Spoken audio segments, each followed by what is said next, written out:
प्रभु के नाम को महिमा मिले। एक और बार आप लोगों को साथ परमेश्वर के वचनों को सीखने का अवसर पिता परमेश्वर ने दिया, इसलिए मैं धन्यवाद करता हूँ। आइए आज के संदेश को हम शुरू करते हैं। आप भी प्रार्थना के साथ मेरे साथ निकालेंगे यहेजकेल की पुस्तक, उसका 37 अध्याय 1 से लेके 14 पद तक हमारे मनन के लिए वचने हैं, लेकिन उसमें से एक वचन मैं आप लोगों के लिए पढ़ना चाहता हूँ। यहेजकेल 37 का 10। उसकी इस आज्ञा के अनुसार मैंने भविष्यवाणी की, तब उनमें सांस आ गई और वे जी कर अपने अपने पांवों के बल खड़े हो गए और एक बहुत बड़ी सेना हो गई।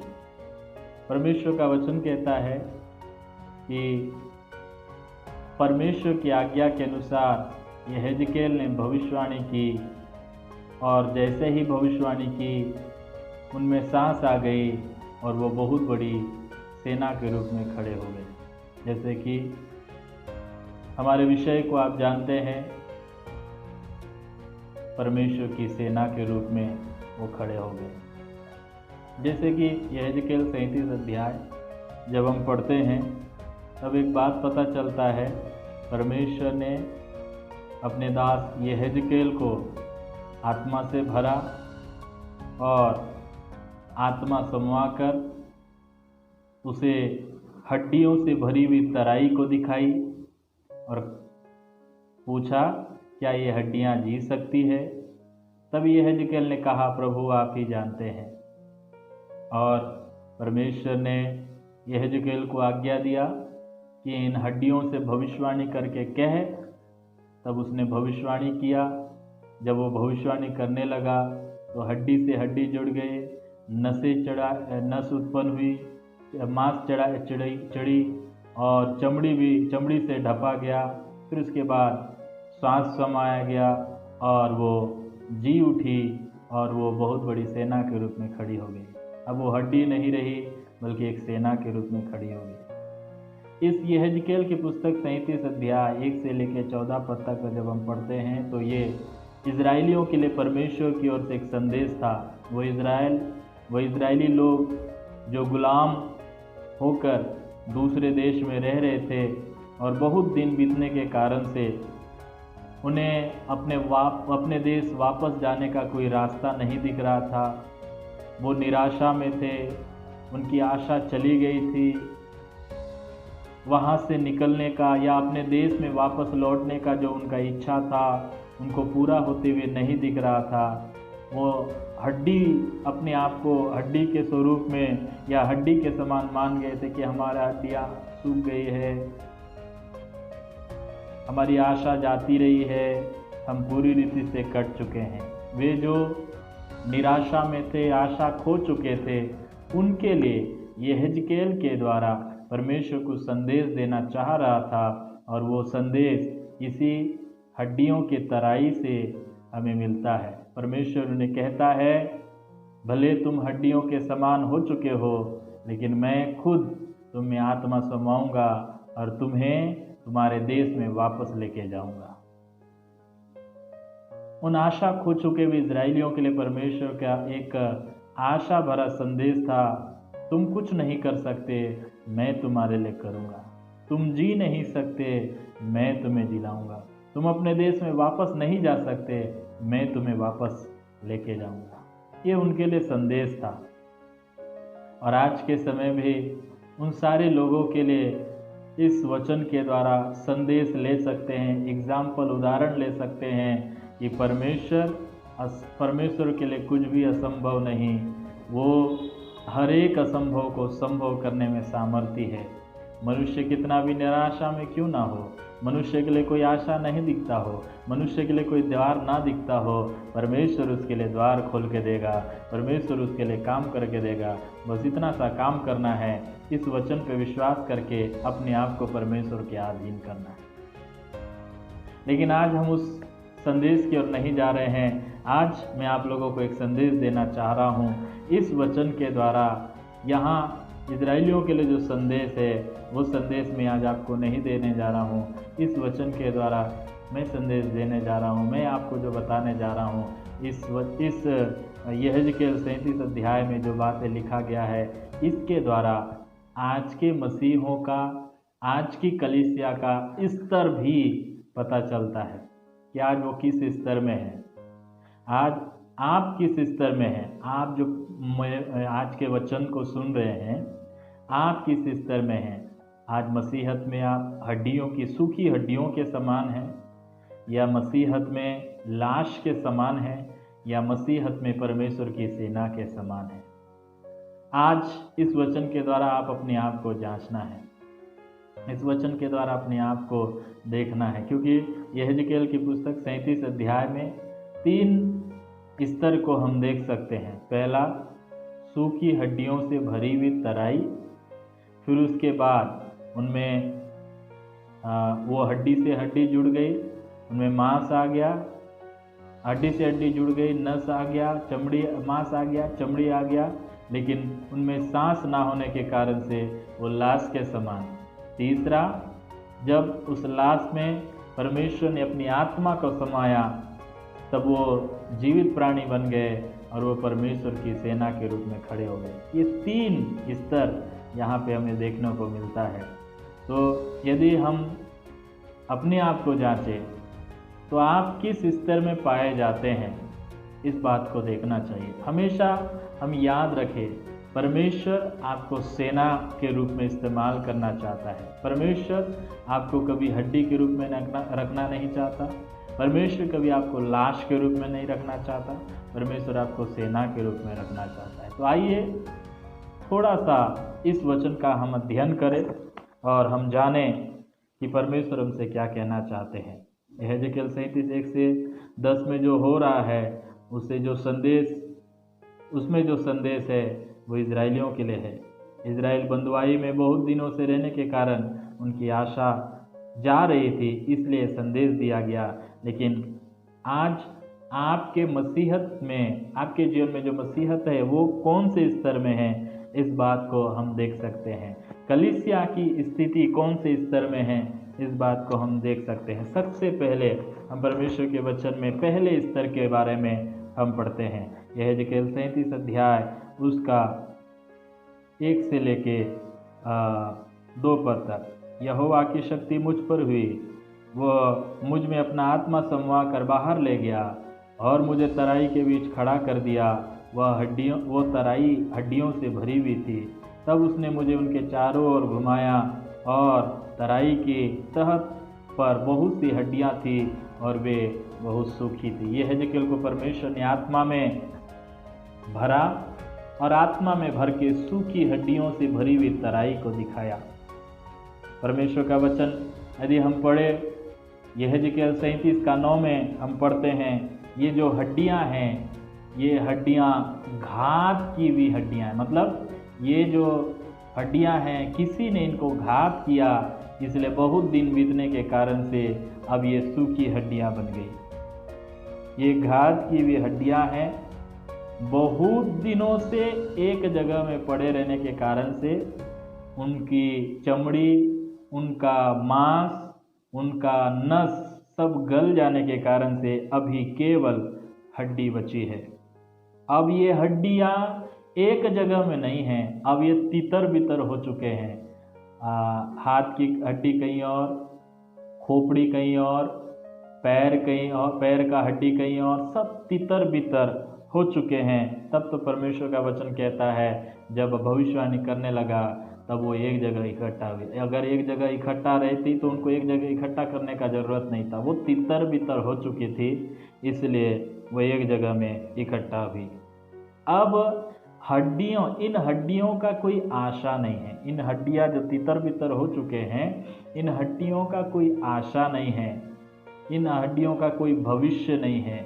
इन हड्डियों का कोई उम्मीद नहीं है। जैसे इजराइल लोग कह रहे थे कि हमारे पास कोई आशा नहीं है। अब ये पहला स्तर है। आज के समय में हड्डियों का तुलना, इन सूखी हड्डियों का तुलना विश्वासी या किस प्रकार के विश्वासी, किस प्रकार की कलीसिया से हम कर सकते हैं। आज ये वो विश्वासी हैं जो प्रभु को जानते ही नहीं, जिन्हें अविश्वासी कहते हैं, पहली बात। और दूसरे वो लोग भी हैं जो प्रभु के पास आए जरूर, लेकिन फिर भी प्रभु से दूर है। ऐसा क्यों? क्योंकि इस प्रकार हम इसलिए कह रहे हैं, पहला तो वो ग्रुप के लोग सूखी हड्डी हैं जो प्रभु को जानते ही नहीं। आज शायद उन्हें संसार में एक ईसाई मसीह कहलाया जा सकता है, लेकिन वो प्रभु को जानते ही नहीं। और वो चर्च जाते हों, संगति भी करते हों, लेकिन प्रभु को नहीं जानते। वो घात किए हुए लोग हैं। ये वे लोग हैं जो अपनी बुराई से अभी तक छुटकारा नहीं पाए हैं, पाप से छुटकारा नहीं पाए हैं, आज भी लगातार पाप में फंसे हुए हैं, आज भी लगातार पाप के द्वारा ये घात किए हुए हैं, ये थक चुके हैं। इनको प्रभु में कोई विश्वास नहीं है, बस एक धर्म, ईसाई धर्म अपनाने के कारण से। वो क्या कारण से अपनाए, उसका भी कारण बताता हूँ। कई ऐसे लोग हैं जिनके माता पिता प्रभु को जाने, प्रभु को ग्रहण किए, विश्वास किए, उद्धार के अनुभव में आए। उनके बच्चे लोग अपने माता पिता के कारण से संगति में जाने लगे, चर्च में जाने लगे, लेकिन उनका मन कभी प्रभु में, प्रभु के वचन को ढूंढने में, प्रभु को ढूंढने में नहीं लगा। वो इसीलिए वो सारे काम करते हैं जो उनके माता पिता करते हैं। वो चर्च जाते हैं, बाइबल पढ़ते हैं, प्रार्थना करते हैं। ये बच्चे लोग भी वो इसीलिए करते हैं क्योंकि उनके माता पिता करते हैं। उनको लगता है हम भी ईसाई हैं, इसलिए हमको ये सब करना है। लेकिन असल में वो विश्वासी नहीं है, क्योंकि ना उन्हें पापी होने का एहसास है। अब पापी नहीं है तो प्रभु को भी नहीं ढूंढेंगे। पापी होने का एहसास ना होने के कारण से प्रभु को नहीं ढूंढते, उद्धार को नहीं ढूंढते। इसीलिए वो सूखी हड्डी है, क्योंकि अभी भी वो लगातार पाप कर रहे। आज भी मसीहत में, कलीसियाओं में ऐसे बहुत सारे लोग दिखाई देंगे जो रेगुलर शराब पीते हैं, रेगुलर ही व्यभिचार में पड़े हैं, रेगुलर ही झूठ बोलते हैं, रेगुलर ही गलत काम में फंसे हुए हैं, पाप में फंसे हुए हैं, चुगली में फंसे हुए हैं, बुराई में फंसे हुए हैं, जुआ में फंसे हुए, अनेक प्रकार के पापों में रेगुलर फंसे हुए हैं। उनको पाप से छुटकारा पाने में कोई इंटरेस्ट नहीं है, बुराई से छुटकारा पाने में कोई इंटरेस्ट नहीं, क्योंकि वो पाप के बारे में जानते ही नहीं है, पाप कितना भयानक है। उन्हें उसमें मज़ा आता है, इसलिए वो चल रहे हैं। लेकिन साथ साथ में कभी कभी ईस्टर के दिन में, गुड फ्राइडे के दिन में और क्रिसमस के दिन में, ऐसे त्योहारों के समय में वो चर्च में दिखाई देते हैं, लेकिन कहलाते ईसाई हैं। ऐसे वे लोग हैं जो सूखी हड्डी हैं। उनको प्रभु से कोई लेना देना नहीं, प्रार्थना से कोई लेना देना नहीं, वचन से कोई लेना देना नहीं है। बस वो एक लेबल लेके घूम रहे हैं, ये हम ईसाई हैं। वो सूखी हड्डी हैं और कुछ भी नहीं है। उनका स्तर वही है। में दूसरे स्तर में आते हैं 7वां पद में, जब इस आज्ञा के अनुसार मैं भविष्यवाणी करने लगा, मैं भविष्यवाणी कर ही रहा था कि एक आहट हुई और भूइंडोल हुआ और वे हड्डियां इकट्ठी होकर हड्डी से हड्डी जुड़ गई। मैं देखता रहा कि उनमें नसें उत्पन्न हुई और मांस चढ़ा और वे ऊपर चमड़े से ढक गई, परंतु उनमें कुछ सांस कुछ ना थी। ये वे लोग हैं जो प्रभु के पास आए, प्रभु के वचन को जाना, प्रभु कौन है इसको भी जाना, पाप क्या होता है इसको भी जाना, प्रभु क्या है इसको जाना, क्यों आया इसको भी जाना, और उन्होंने प्रभु को एक दिन ग्रहण भी कर लिया। जब प्रभु को उन्होंने ग्रहण किया, तब जिस प्रकार वो हड्डी से हड्डी जुड़ गई, ये एक व्यक्ति भी कलीसिया से जुड़ गया। जिस प्रकार नसें उत्पन्न हुई, नस में खून आता जाता है मनुष्य जीवित रखने के लिए, फिर उसके बाद मांस, फिर उसके बाद चमड़ी, ये सब एक व्यक्ति के लिए जरूरी होती है। चमड़ी भी जरूरी होता है, मांस भी जरूरी होता है, नस भी जरूरी होता है, ये सब आ गई। उसी प्रकार एक व्यक्ति जब प्रभु को जाना, प्रभु को ग्रहण किया, उसकी हड्डी से हड्डी जुड़ गई। वो प्रभु को जानने के कारण से, उद्धार के अनुभव में आने के कारण से कलीसिया से जुड़ गया। उसके पास प्रार्थना कैसे करना है उसको पता चल गया, और प्रभु को जानने का परिणाम भी उसको पता चल गया, सब पता चल गया। लेकिन एक बात का कमी हो गया, उसमें परमेश्वर ने अपनी आत्मा को नहीं जाना, परमेश्वर ने अपनी आत्मा को अभी तक उंडेला नहीं। क्योंकि बाइबल हमें बताती है हम अंश अंश करके बदलते जाते हैं, अंश अंश करके हम यीशु के स्वभाव में बनते जाते हैं। ये व्यक्ति शुरुआत तो किया, लेकिन कुछ समय के बाद इसका जीवन केवल नाम मात्र का ईसाई रह गया। बाइबल बताती है, परमेश्वर के वचन में हम पढ़ते हैं, बहुत सारे ऐसे लोगों के विषय में यीशु मसीह के समय में भी थे जो बाइबल को जानते तो थे, लेकिन प्रभु के पास जीवन पाने के लिए कभी नहीं आए। ऐसे लोग आज भी पाए जाते हैं जो हड्डी तो नहीं है, लेकिन वो प्रभु को जानने के बावजूद भी उसी जीवन को जी रहे हैं जो पुराना जीवन है, जिनमें कोई फल नहीं है। प्रभु का वचन कहता है, प्रभु ने हमको चुना और नियुक्त किया कि हम फल लाए। बिना फल के वो इंसान हैं जो इस संसार में लाश के समान है। परमेश्वर के वचन में प्रकाशित वाक्य में जब हम पढ़ते हैं, जब 7 कलीसियाओं के नाम संदेश परमेश्वर की ओर से दिया गया, तब एक कलीसिया थी जिसे मृत कलीसिया कहा गया, मरा हुआ कलीसिया कहा गया, और वो कलीसिया थी सरदीस की कलीसिया। प्रकाशित वाक्य 3 अध्याय उसका 1 पद में हम पढ़ते हैं, सरदीस की कलीसिया के दूत को यह लिख, जिसके पास परमेश्वर की 7 आत्माएं और 7 तारे हैं, वह यह कहता है, मैं तेरे कामों को जानता हूँ, तू जीवित तो कहलाता है पर है मरा हुआ। जागृत हो और उन वस्तुओं को जो बाकी रही गई है और जो मिटने को है उन्हें दृढ़ कर, क्योंकि मैंने तेरे किसी काम को अपने परमेश्वर के निकट पूरा नहीं पाया। इसलिए स्मरण कर कि तूने कैसी शिक्षा प्राप्त की है और सुनी थी, उनमें बना रहा और मन फिरा। यदि तू जागृत ना रहेगा तो मैं चोर के समान आऊँगा, और तू कदापि ना जान पड़ेगा कि किस घड़ी तुझ पर आ पड़ूंगा। परमेश्वर के वचन के द्वारा मरा हुआ कलीसिया हमें समझ में आता है, वो कलीसिया है जो लोगों के नज़र में जीवित है, लेकिन परमेश्वर के नज़र में मरा। परमेश्वर के नज़र में वो कलीसिया है जो लोगों के नज़र में जागृत है, लेकिन परमेश्वर के नज़र में सोया हुआ। परमेश्वर के नज़र में वो कलीसिया है जो मिटने को है। परमेश्वर के नज़र में वो कलीसिया है जो किसी भी काम को पूरा नहीं किया। शुरुआत तो किया लेकिन पूरा नहीं कर पाया।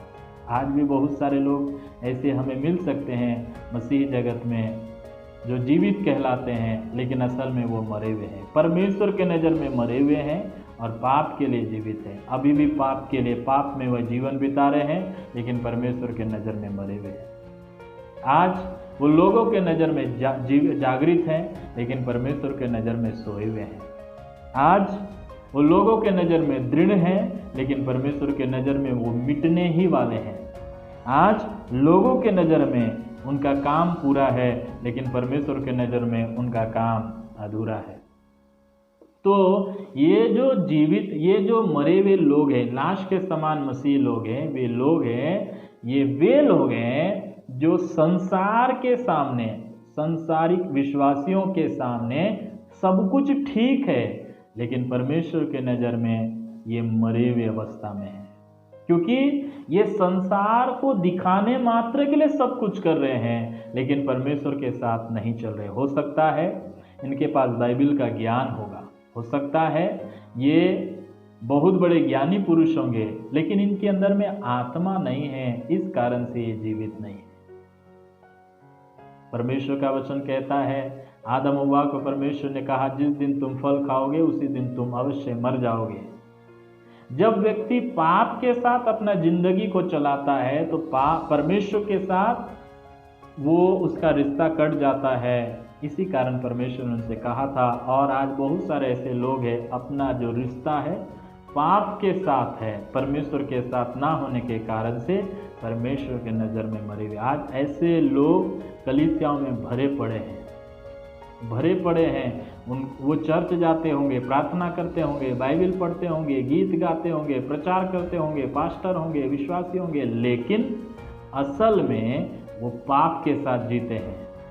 एक दिन के वो विश्वासी, एक दिन के आराधक, एक दिन के प्रार्थना योद्धा, एक दिन के बाइबल ज्ञानी, बाकी सप्ताह भर वो मृत अवस्था में रहते हैं। परमेश्वर का वचन कहता है, जो मुझसे हे प्रभु कहता है, उनमें से हर एक स्वर्ग के राज में प्रवेश नहीं करेगा, परंतु वही जो मेरे स्वर्गीय पिता की इच्छा पर चलता है। वे लोग जो परमेश्वर की इच्छा के अनुसार नहीं चलते, अपनी मर्जी के अनुसार चलते हैं, अंधभक्त बन के चलते हैं, वो मृत अवस्था में हैं, उनके साथ परमेश्वर का कोई रिश्ता नहीं है। कुछ हद तक परमेश्वर उनके जीवन में काम किया, लेकिन वो समर्पण ना कर पाए। वो अपने घमंड में आ गए, अपने शक्ति के घमंड में आ गए, अपने पैसे के घमंड में आ गए, फिर तो मृत अवस्था में चले गए। वो आगे को जीवित अवस्था में नहीं आ गए, क्योंकि परमेश्वर एक साथ काम नहीं करता, वो आपके लिए धीरे धीरे काम करता है ताकि आपका समर्पण बढ़ते जाए।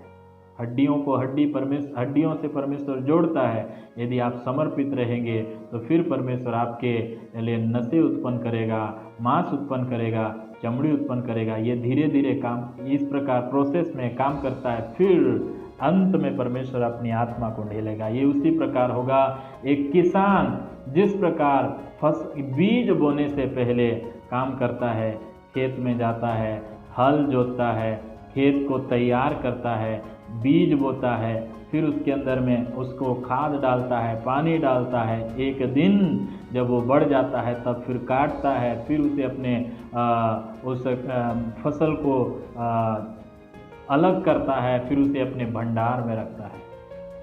उसके बाद उसे मिलिंग कराता है, फिर वो भोजन खाने के लायक बनता है। उसी प्रकार परमेश्वर आपके और मेरे जीवन को जब तक हम मसीह के स्वभाव में ना आ जाए तब तक हमारे अंदर में काम करते रहता है, लेकिन हमारा समर्पण परमेश्वर के प्रति बढ़ते जाना है, उसके अधीन होते जाना है। वचन कहता है, हम उसके बलवंत हाथों के नीचे दीनता से रहेंगे तो हमें वो उचित समय में बढ़ाएगा। वो धीरे धीरे बढ़ाता है। लाश के समान बहुत सारे लोग मिल जाएंगे। तीसरा स्तर है परमेश्वर के वचन में हम पढ़ते हैं कि जब परमेश्वर ने अपनी आत्मा को उन लाशों के अंदर में उंडेला, वो जीवित प्राणी बन गए और परमेश्वर की सेना के रूप में खड़े हो गए। अपने पैरों के बल में हुए खड़े हुए। परमेश्वर का वचन जब हम पढ़ते हैं, सेना किसको परमेश्वर ने कहा, तब सेना परमेश्वर के वचन में इज़राइल को परमेश्वर ने कहा था। जब परमेश्वर निर्गमन की पुस्तक में इज़राइलियों को मिस्र की गुलामी से निकाल रहा था, तब परमेश्वर का वचन में उन इज़राइलियों को जब निकाल रहा था, उनको एक नाम के साथ निकाला, सेना के रूप में। निर्गमन की पुस्तक 12 अध्याय उसका 41 पद। और उन 430 वर्षों के बीतने पर ठीक उसी दिन यहोवा की सारी सेना मिस्र से देश से निकालेगी। गुलामों का झुंड नहीं निकला, परमेश्वर का वचन कहता है, पर यहोवा की सेना निकली। जब गोलियत ने इजरायलियों को ललकारा शाऊल के समय में, तब दाऊद उनके बीच में आया और बोलता है, तूने सेनाओं के यहोवा की सेना को ललकारा। यहोवा की सेना को ललकारा। वो यहोवा की सेना कौन थी? इजरायली लोग थे।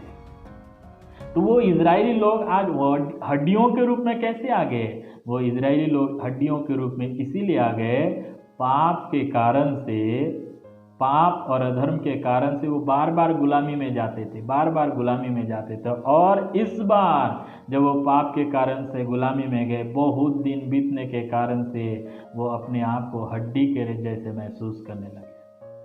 आज परमेश्वर की सेना हड्डी के रूप में हो गई। तो मेरे प्रिय, आज मसीह जगत में भी जो परमेश्वर की सेना थी, कई लोग आज हड्डी के रूप में आ गए हैं, क्योंकि वो समझौता करके संसार के साथ, पाप के साथ, दुनिया के साथ समझौता करके जी रहे हैं। तो परमेश्वर आपको सेना के रूप में बनाना चाहता है।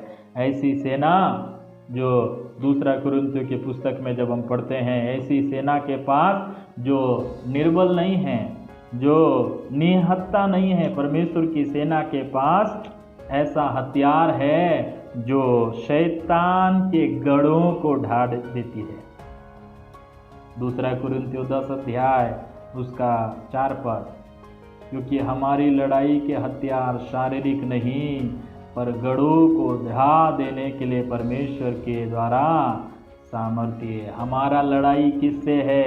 इफिसियों की पत्री में कहता है, इफिसियों की पत्री 6 अध्याय में हमारा लड़ाई किससे है वो साफ रीति से बताता है।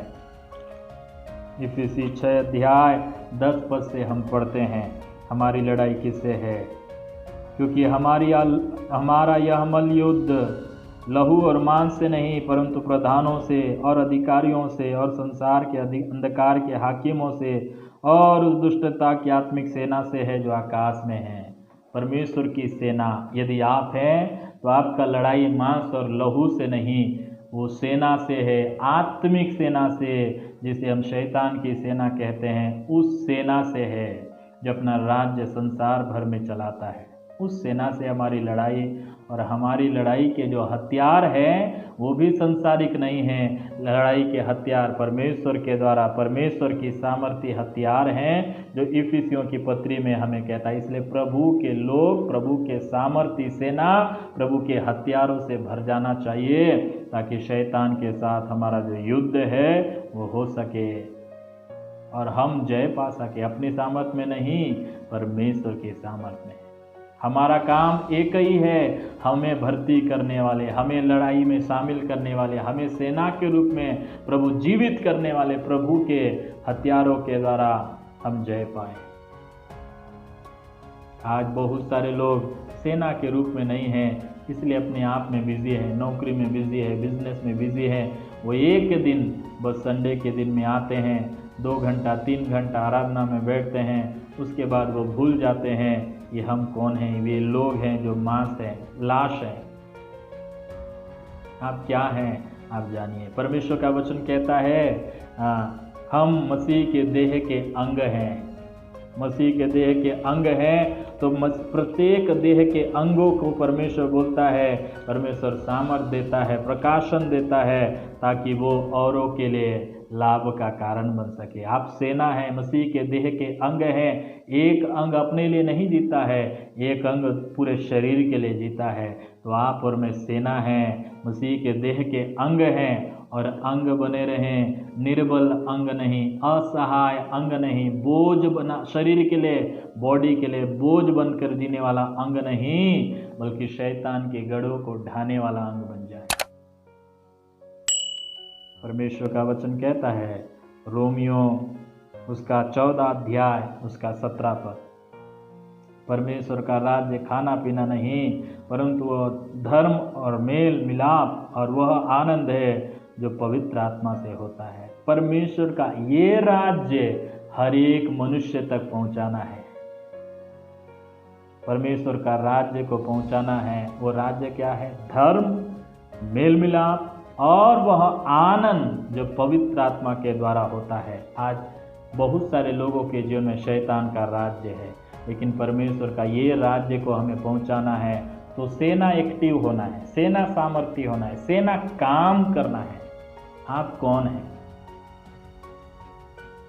हड्डी के रूप में जो अपना ध्यान तितर बितर करके हड्डी के रूप में जी रहे हैं, आज प्रभु को जानते ही नहीं, या लाश के रूप में प्रभु को जाने तो जरूर, सब कुछ जानते जरूर, लेकिन लाश के रूप में फल नहीं ला रहे हैं, किसी के लिए लाभ के कारण नहीं बन रहे, वो है। या फिर आप परमेश्वर की सेना है।